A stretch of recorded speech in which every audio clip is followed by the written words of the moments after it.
আমরা একটা সংকটের থেকে বের হয়ে আসার সম্ভাবনা দেখছি।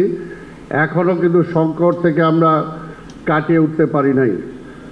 আজকে সেই সংকটকে কাটিয়ে ওঠার জন্য শুধু একটা কথাই বলবো যে বাংলাদেশ জাতীয়তাবাদী দল একটি ভাষা, সংস্কৃতি, ধর্ম, বর্ণ সব কিছুর আশ্রয়স্থল হতে পারে বাংলাদেশ জাতীয়তাবাদী দল।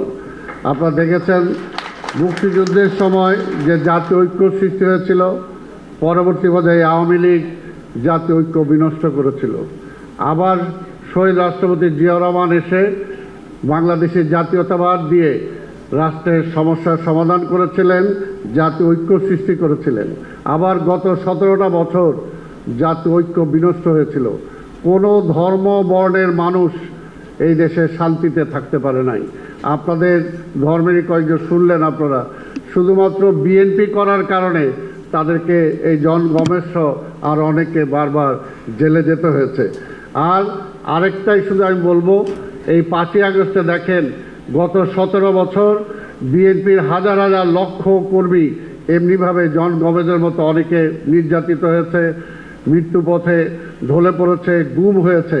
কিন্তু তারপরও আজকে যে প্রধান অতিথি আমাদের নেতা দেশনায়ক তারেক রহমান, তার একটি ঘোষণায় কিন্তু 5ই আগস্টের পরে এই দেশে রক্তস্রোত বয় নাই। যদি প্রতিহিংসা থাকতো, তার মধ্যে যদি জিঘাংসা থাকতো, তাহলে কিন্তু আজকের বাংলাদেশ এই অবস্থায় থাকতো না। এটাই হলো একটা জাতীয় নেতার প্রমাণ।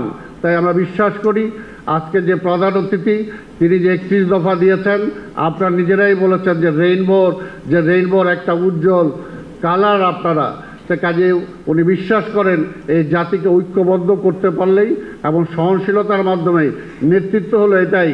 আওয়ামী লীগের শেখ হাসিনা যেরকম প্রতিহিংসা পরায়ণ ছিল, খালেদা জিয়াকে শেষ করে দিতে হবে, তারেক রহমানকে শেষ করে দিতে হবে, তার বিরুদ্ধে যে বলবে শেষ করে দিতে হবে।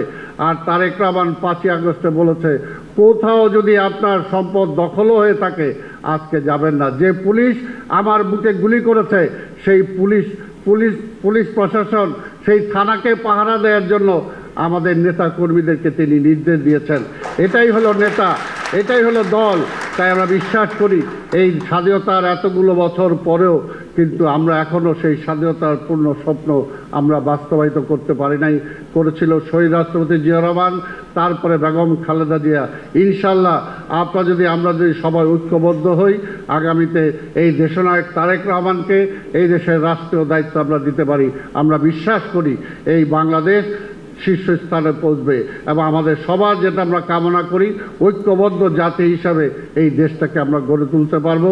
আজকের পবিত্র দিনে এটাই আমাদের সবার মোনাজাত হোক, সবার শিক্ষা হোক। এই কথা বলে আপনাদের সবাইকে শুভেচ্ছা জানিয়ে ব্যক্তি সুরক্ষায় খোদা হাফেজ।